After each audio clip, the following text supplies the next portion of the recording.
பிரித்தானியாவுக்கு மிக பெரும் ஆபத்து ஒன்று சூழ்ந்திருப்பதாக பிரித்தானியாவினுடைய மிக பெரும் பணக்காரர் ஒருவர் சுட்டிக்காட்டியிருக்கின்றார். அவர் என்ன சொல்லியிருக்கார், என்ன ஆபத்து என்பது சம்பந்தமாக விரிவாக விளக்கமாக இந்த காணொளியில் பார்க்கலாம். மத்திய கிழக்கு நோக்கி இரண்டாவது போர்க்கப்பலை அனுப்புவதற்கு அமெரிக்க ஜனாதிபதி டொனால்ட் ட்ரம்ப் அவர்கள் ஆலோசனை செய்து வருவதாக இன்னும் ஒரு தகவல் ஒன்று வெளியாகி இருக்கின்றது. அதே வேளையில் ட்ரம்பினால் உருவாக்கப்பட்ட போர்ட் ஆஃப் பீஸ் அந்த அமைப்பில் சேரவே மாட்டோம் என்று சொல்லி 2 ஐரோப்பிய நாடுகள் சொல்லியிருக்கிறார்கள். அது குறித்தும் பார்க்க இருக்கின்றோம். யுக்ரைனில் மிக விரைவில் ஜனாதிபதி தேர்தல் நடக்க இருப்பதாக தகவல் ஒன்று வெளியாகி இருக்கிறது. இந்த செய்திகள் உட்பட மேலும் ஒரு சில செய்திகளும் தகவல்களும் இன்றைய காணொளியில் காத்திருக்கின்றன. தமிழடியான் வேர்ல்டு யூடியூப் சேனலுக்கு உங்கள் அனைவரையும் வருகவென அன்புடன் வரவேற்கின்றேன். இதுபோல இந்த உலகத்தில் நம்மை சுற்றி நடக்கின்ற முக்கியமான நிகழ்வுகளின் தொகுப்புகளை ஒவ்வொரு நாளும் தெரிந்து கொள்ள இந்த சேனலை சப்ஸ்கிரைப் பண்ணுங்கள். பிரித்தானியாவுக்கு மிக பெரும் ஆபத்து ஒன்று சூழ்ந்திருப்பதாக எச்சரிக்கை ஒன்று விடுக்கப்பட்டிருக்கிறது. இதை சொல்லிக்கிறதாரு பார்த்தீங்கன்னு சொன்னால், பிரித்தானியாவினுடைய மிகப்பெரிய பணக்காரர் ஒருவர், ஒரு பில்லியனர் ஒருவர், அதாவது பிரித்தானியாவில் இருக்கக்கூடிய பணக்காரர்களில் முதல் 5 பணக்காரர்கள் இருப்பினர் தானே, அதில் ஒரு ஆள் தான் இவர். இவருடைய பேர் என்னென்னு சொன்னால் ஜிம் ராட்க்ளிஃப். அவர் சேர் பட்டம் எடுத்தவர். எனவே நாங்கள் சேர் ஜிம் ராட்க்ளிஃப் அப்படி தான் சொல்லணும். இப்போ நீங்கள் படத்தில் பார்க்குற இவர் தான் அவர். இவரை பற்றி ஒரு சின்ன அறிமுகம் என்று சொல்லி போட்டு அதுக்கு பிறகு இவர் என்ன சொன்னவர் என்று சொல்கிறேன். இவர் பிரித்தானியாவினுடைய மிக பிரபலமான ஒரு கெமிக்கல் கம்பெனி ஒன்றினுடைய ஸ்தாபகர், அதனுடைய ஓனர் இவர் தான். அந்த கம்பெனியினுடைய பேர் இனியோஸ் என்று சொல்லப்படுற ஒரு கெமிக்கல் கம்பெனி. நீங்கள் அந்த போர்டுகளை பார்த்துருப்பீங்கள், இனியோஸ் என்று சொல்லி. அது மட்டும் இல்லாமல் மான்செஸ்டர் யுனைடெட் என்று சொல்லி ஃபுட்பால் கிளப் இருக்குதானே, அதனுடைய ஒரு பார்ட்னர் இவரும். இன்னும் கொஞ்சம் பேரும் சேர்ந்துதான் அந்த கிளப்பை வாங்கினது, அதனுடைய ஒரு பங்குதாரர் என்று சொல்லலாம். இப்படியாக பிரித்தானியாவினுடைய ஒரு மிகப்பெரிய பணக்காரர், ஒரு பில்லியனர். அப்போ அவருக்கு தெரிந்த நாட்டில் என்ன விஷயங்கள் நடந்து இருக்குது, என்ன போய்கொண்டிருக்கு சொல்லி அவர் என்ன சொல்லியிருக்காரு சொன்னால், பிரித்தானியா ஒரு ஆபத்தில் சிக்கியிருக்கிறது. அது என்ன ஆபத்து என்று சொன்னால், குடியேறிகளால் வந்த ஆபத்து. அவர் சொன்ன அந்த வார்த்தை எக்ஸாக்டான வார்த்தை என்னன்னு தெரியுமா? பிரித்தானியா காலனித்துவப்படுத்தப்பட்டிருக்கிறது குடியேறிகளால். அதாவது ஒரு காலத்தில் பிரித்தானியா நிறைய நாடுகளுக்கு போய் நிறைய நாடுகளை காலனித்துவப்படுத்தினது எங்கள் எல்லாருக்குமே தெரியும். அதில் நிறைய சாதக பாதகமான விஷயங்கள் எல்லாம் நடந்தது எங்கள் எல்லாருக்கும் தெரியும். அது வரலாறு. இப்போ பார்த்தீங்கன்னு சொன்னால், பிரித்தானியாவே காலனித்துவப்படுத்தப்பட்டிருக்கிறது ஏனைய நாடுகளில் இருந்து வந்த குடியேறிகளால் என்று சொல்லி இவர் சொல்லியிருக்கிறார். அதுக்கு சில ஆதாரங்களையும் காட்டுறார். இப்போ பார்த்தீங்கன்னு சொன்னால், 2000ஆம் ஆண்டளவில் பிரித்தானியாவினுடைய சனத்தொகை எவ்வளவு? 58 மில்லியன் பேர். 2000ஆம் ஆண்டளவில் இந்த 58 மில்லியன் பேர் 2020ஆம் ஆண்டளவில் 67 மில்லியனா அதிகரிக்குது. சடுதியான ஒரு அதிகரிப்பு, 67 மில்லியன். இந்த 67 மில்லியன் இப்போ 70 மில்லியனாக மாறி இருக்கிறது. ஸோ பிரித்தானியாவினுடைய தற்போதைய சனத்தொகை 70 மில்லியன் பேர்.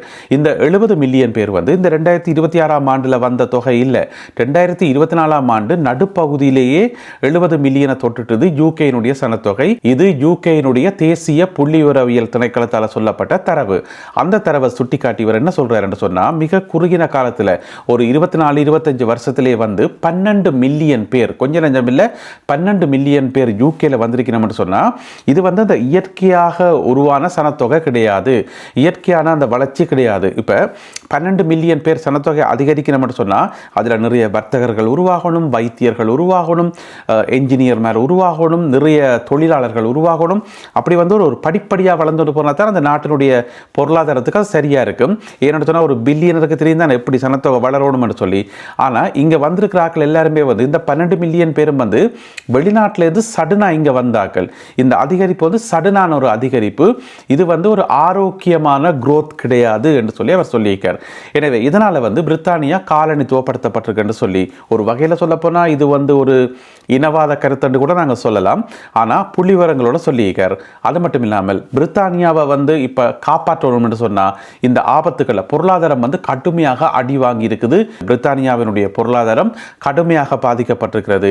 இதில் இருந்து நாட்டை மீட்டெடுக்கணும் என்று சொன்னால், ஒரு பவர்ஃபுல்லான கடினமான முடிவுகளை எடுக்கக்கூடிய ஒரு தலைவர் வேணும் என்று சொல்லி அவர் சொல்லியிருக்கிறார். அப்போ ஊடகங்களில் கேட்கப்பட்டது என்று சொன்னால், இப்போ இருக்கிற கியர் ஸ்டாமர் நீங்கள் சொல்கிற மாதிரி அந்த கடினமான தலைவர் இல்லையா, கடினமான முடிவுகளை அவர் எடுக்க மாட்டாரா என கேட்டதுக்கு அவர் சொல்லியிருக்கார், அதுக்கு பிரதமர் கியர் ஸ்டார்மர் அவர்கள் சரிப்பட்டு வர மாட்டார், அவர் வந்து சாஃப்டானவர், மிகவும் நல்லவர் என்று சொல்லி இவர் சொல்லியிருக்கிறார். அப்போ நைஜல் ஃபராஜ் எப்படி என்று கேட்டதுக்கு அவர் நேரடியாக சொல்லல நைஜல் ஃபராஜ் வந்தால் நல்லம் என்று சொல்லி. ஆனால் என்ன சொன்னவர் என்று சொன்னால், இப்போ நாட்டை காப்பாற்றுறதுக்கு ஒரு பிரபலம் இல்லாத ஆளாக இருந்தால் கூட பரவாயில்லை, பிரபலமான ஆள் பெரிய படித்தால் அப்படியெல்லாம் இருக்கணுன்ற அவசியம் இல்லை, அது கடினமான முடிவுகளை எடுக்கக்கூடிய ஒரு ஆள் தான் வேணும் என்று சொல்லி. எனவே என்ன நடக்க போகுதுன்றதை நாங்கள் பொறுத்திருந்து பார்க்கணும். ஆனால் ஆச்சரியமான சுவாரஸ்யமான விஷயம் என்னென்னு சொன்னால், பிரித்தானியா ஒரு காலத்தில் வந்து நிறைய நாடுகளை வந்து காலனித்துவப்படுத்தினது, இப்போ பிரித்தானியாவே காலனித்துவப்படுத்தப்பட்டிருக்குன்னு சொல்லி பிரித்தானியாவினுடைய ஒரு பெரிய பணக்காரர் கவலைப்படுறது வந்து கொஞ்சம் சுவாரஸ்யமாக தான் இருக்குன்னு. அமெரிக்க ஜனாதிபதி டொனால்ட் ட்ரம்ப் அவர்களால் உருவாக்கப்பட்ட போர்ட் ஆஃப் பீஸ் அதில் வந்து சேரவே மாட்டோம் என்று சொல்லி 2 நாடுகள் சொல்லியிருக்கின்றன. அந்த 2 நாடுகளும் எதென்று பார்த்தீங்கன்னு சொன்னால், ஒன்று வந்து போலந்து, மற்றது வந்து இட்டாலி. 2 நாடுகளும் இன்றைக்கு புதன்கிழமை அறிவித்திருக்கிறார்கள், உங்களோட போட்டில் வந்து நாங்கள் சேர மாட்டோம், உங்களோட போட்டில் நாங்கள் ஏறவே மாட்டோம் என்று சொல்லி.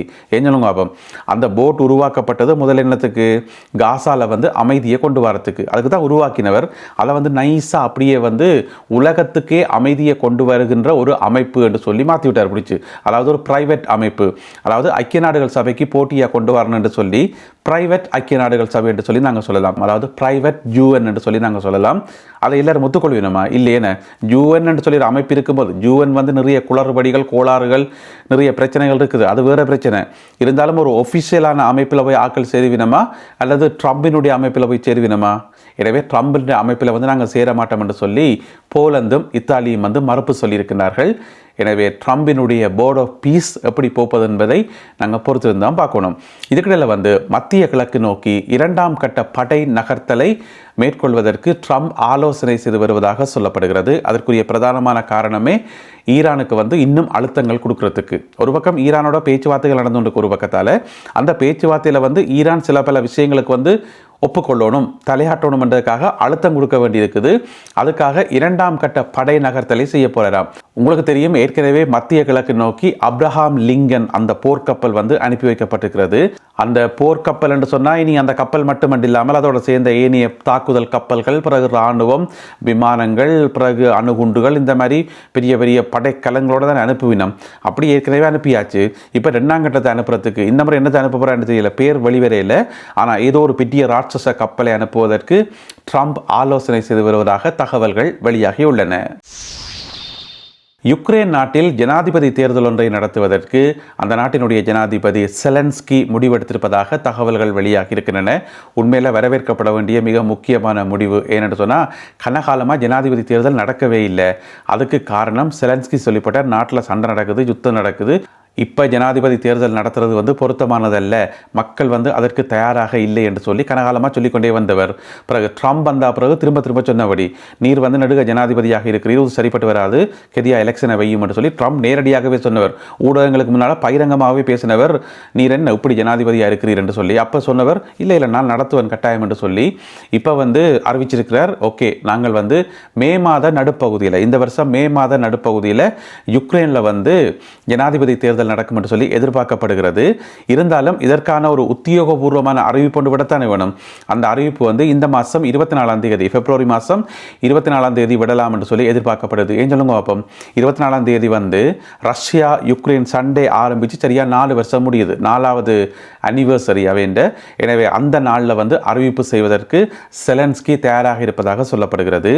என்ன பிரச்சனை தெரியுமா, ரஷ்யாவுக்கும் யுக்ரைனுக்கும் இடையிலான அந்த சண்டையை நிப்பாட்டணும் என்று சொன்னால், ஒன்றில் புட்டின் வந்து பதவி விலகி போகணும், புட்டினா தூக்கணும், அப்படி இல்லைன்னு சொன்னால் செலன்ஸ்கியை தூக்கணும். இந்த 2 பேராலையும் தான் பிரச்சனை. இந்த 2 பேருக்கும் இடையில் இருக்கக்கூடிய அந்த ஈகோ கிளாஷ் தான் பெரிய பிரச்சனைகளுக்கு காரணம். இங்கே யுக்ரைன்லேயும் வந்து ஏனைய தலைவர்கள் தயாராக இருக்கணும், எதிர்க்கட்சி தலைவர்கள் எல்லாம் தயாராக இருக்கணும் ரஷ்யாவோட இணக்கமாக பேச்சுவார்த்தையில் போகிறதுக்கு. அதே நேரம் ரஷ்யாக்குள்ளேயும் வந்து மாற்று குரல்கள் இருக்குது. புட்டினால தான் பிரச்சனை, புட்டின் இல்லை என்று சொன்னால் நாங்கள் நல்ல சமாதானமாக போகலாம் என்று சொல்லி அங்கேயும் சொல்கிறாக்கள் இருக்கணும். எனவே ஒன்றில் புட்டினை மாற்றணும் அல்லது செலன்ஸ்கியை மாற்றணும். எனவே யுக்ரைனில் நடக்க போகிற அந்த தேர்தல் காரணமாக ஒரு அமைதி வருமாக இருந்தால் அது நல்லது தானே. நல்லது அன்பான உறவுகளே, இத்துடன் இன்றைய செய்திகளும் தகவல்களும் நிறைவு பெறுகின்றன. இந்த காணொலியில் பகிர்ந்து கொள்ளப்பட்ட செய்திகள் தொடர்பான உங்களுடைய பார்வைகள் என்ன என்பதை மறக்காமல் கீழே எழுதுங்கள். மீண்டும் சந்திப்போம். நன்றி, வணக்கம்.